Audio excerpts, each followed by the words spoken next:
رسول الله وایي چې د شرابیانو سره مه کښېنئ، د ناروغي پوښتنه یې مه کوئ چې کله ناروغه شي، جنازې ته یې مه ورځئ. د قیامت په ورځ به د حساب میدان ته په دې ډول راشي چې مخ به تور وي، ژبه به تر سینې پورې زړیږي او لاړې به بهیږي.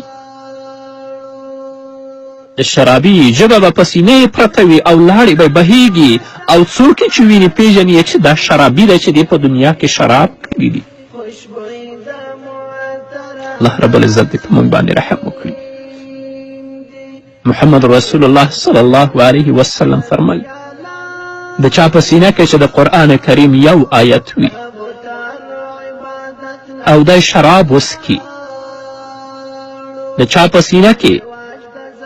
چې یو آیت د قرآن کریم وي او هغه شراب وڅکي، د قیامت په ورځ به د قرآن کریم د دې آیت هر حرف